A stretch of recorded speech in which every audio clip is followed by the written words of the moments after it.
Chapter 6. Throwing the salt must have worked because no one asked me anything about my colors until English class. That's when the dam breaks. Before the teacher comes in, kids rush over to my desk and begin firing questions at me. "What color is my name?" Ross Stoller demands. He's never even spoken to me before. "How can you read with all those colors floating around?"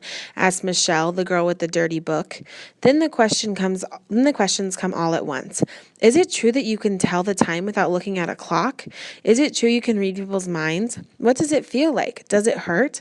I turn from one person to the next as the questions get more and more absurd. My face is burning and I slide down in my chair.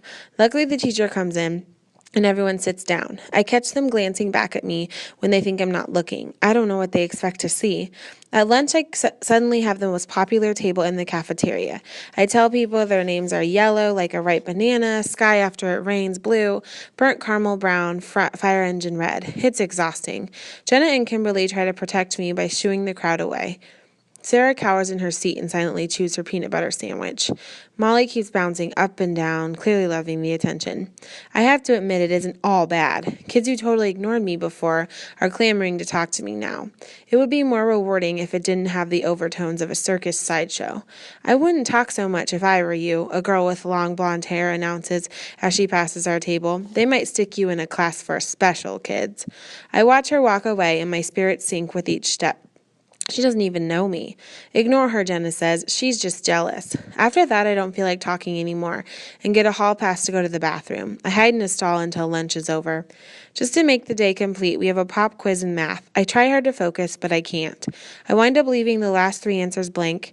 Afterwards, we're supposed to start on our homework while the teacher grades the quizzes, but my notebook fills up with doodles instead. The teacher hands the quizzes back, and I leave mine face down on the desk. I fantasize that I got an A. A nice, happy, sunflower yellow A. Slowly, I turn it one corner over until a letter starts appearing. It's a big, fat purple F and a note to meet with her as soon as possible. By the time I board the bus to go home, I'm totally wiped out and in a really bad mood. Someone whispers, "That's her, the girl who sees the colors." That's who I am now, the girl who sees colors. At least they don't know I'm also the girl whose grandfather's soul lives in her cat. They can't take that away from me. Jenna stayed after school to work on her newspaper editorial about sexism in gym class, so she's not here for me to hide behind. Zach keeps asking me about these rumors he heard about me, but I just stare out the window. He really won't shut up, so when we get home, I stand on the front porch and tell him the whole story. He's actually quiet for a change. "How come me and Beth don't have this?" he asks. "Maybe you're adopted. You don't really look like any of us now that I think about it." "I'm not adopted," I say, too worn out to argue. "I don't know why I have it. That's why I'm going to all these doctors." "I think it's pretty neat," he said, following me inside. "You do?" "Sure," he said, grinning. "Now I know you're the strangest one in the family after all. And you have some stiff competition." I open my mouth to disagree, but realize I can't. This is a very sad realization. My father walks in behind us, picking sawdust off his eyebrows. He asks to speak to me alone, but I tell him I already told Zach what's going on. He seems pleased by that. "Dad likes it when we all get along." "Well then, the neurologist's office called. Your appointment is next Friday. They would mean taking you out of school again." "I think I can handle it." "Maybe I should come too," Zach suggests. "Mia needs me there." "When pigs fly," my father says. "Think that will be any time soon?" Zach asks hopefully. "Nope," my father and I answer together. A strange thumping noise brings us to the living room. "That," Zach says, "is not the way the body is supposed to work." Beth is contorted on the floor, legs above her head with her arms out to her sides. She slowly turns her head and looks at us. "It's yoga," she says cheerily. "You should all try it." "Why?" Dad asks. A hidden voice responds from the other side of the couch. "It clears any blocked energy." "Mom?" I ask, leaning over to get a better view. Sure enough, there she is, wearing old gardening clothes, bent in some position that looks hard to get out of. "The voodoo vixen's got another one," Zach whispers. "It's only a matter of time until the rest of us are sucked in." "Not me," Dad and I say at the same time. We smile at each other, and I realize how glad I am to be home. Rain pelts the car as we drive through the university gates on Friday morning. Zach said that if it rains on a really important day, then good things are ahead. At least something is ahead, then that's all I can ask.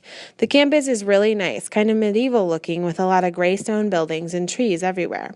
After a few wrong turns, Dad finds the right building in the nearest visitor parking. We wander up and down the long hallways until we find the right office. My mother knocks on the door, and a tall, sandy-haired man in a white lab coat opens it right away. He barely looks old enough to be a doctor. He reminds me of a movie star, and I can't think of which one. Right away, he tells us to call him Jerry instead of Dr. Weiss. His office is small and filled with books of all sorts. Fat books, skinny books, old books with pages sticking out, new books still stuffed in bags. I can't imagine that one man could read all these books in a whole lifetime. Wow, I can't help saying, our town library doesn't even have this many books. It's important to keep up with new discoveries in my field, Jerry explains. What exactly is your field? My father asks, examining the many diplomas lining the walls. As a neurologist, my focus is perception. I study how the brain processes information from our senses and how it relays that information back to the rest of the body. He gestures excitedly for us to sit. I've studied some unusual cases. As luck would have it, I'm one of the few researchers in the world who has experience with your condition. My mother doesn't waste any time. Can you tell us what's wrong with her? Jerry smiles gently. There is nothing wrong with her. But something is wrong. All the shapes and colors with the sounds and the letters and the numbers and...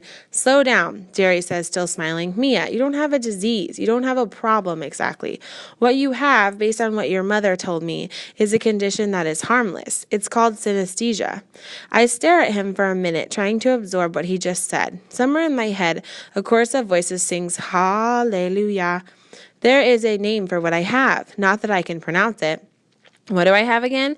He says it again, and I repeat it. It sounds like synesthesia, a gold-flecked word that doesn't exactly roll off the tongue. He explains. The word synesthesia means senses coming together. Imagine that the wires in your brain are crossed, not literally, of course. In your case, your visual and hearing senses are linked. The visual cortex in your brain is activated when your auditory cortex is stimulated.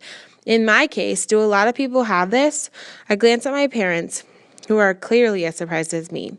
Jerry shakes his head. It's very uncommon. We now believe that everyone is born with it, but for the most people, the extra neural connections are pruned away. For one person in a couple thousand, some of the connections stay. You see, the five senses can cross in many combinations. For instance, I tested one woman who's tasted butter popcorn every time she hears her husband's voice. And there's a well-documented case about a man who feels sensation of objects being placed in his hands when he tastes certain foods. Seeing colored letters and numbers, lexical synesthesia, is the most common form, followed by colored hearing. Like yourself, 40% of synesthetes, that's the word for someone with synesthesia, have more than one type. Will those other things happen to me? I asked wide-eyed. No, you don't have to worry, Jerry assures me. Your own synesthesia won't vary too much.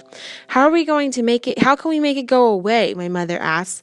Mia can't very well walk around seeing colors everywhere. It's interfering with her schoolwork. I understand your concern, Mrs. Winchell. Honestly, I do. But this is Mia's normal way of perceiving the world. She can learn to compensate for some things, but we can't cure her.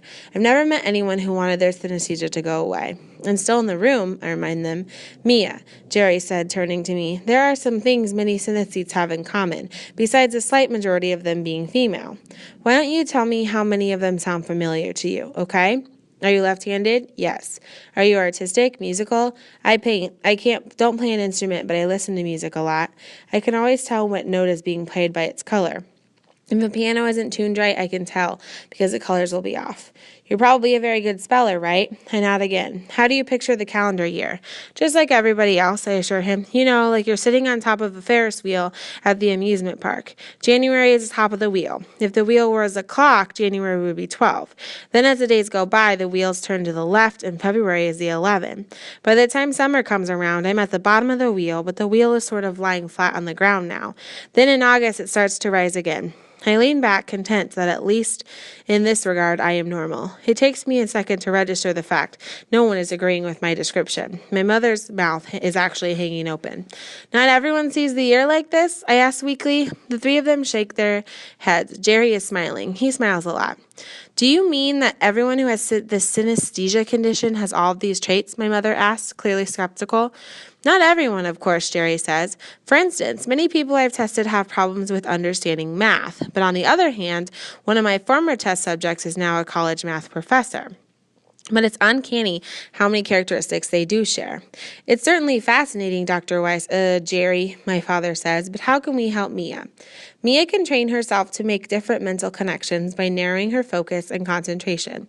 It will likely happen automatically as she gets older. Are you sure no one else in your family has the condition? It's often hereditary. My parents shake their heads. Will you work with her and see what you can do?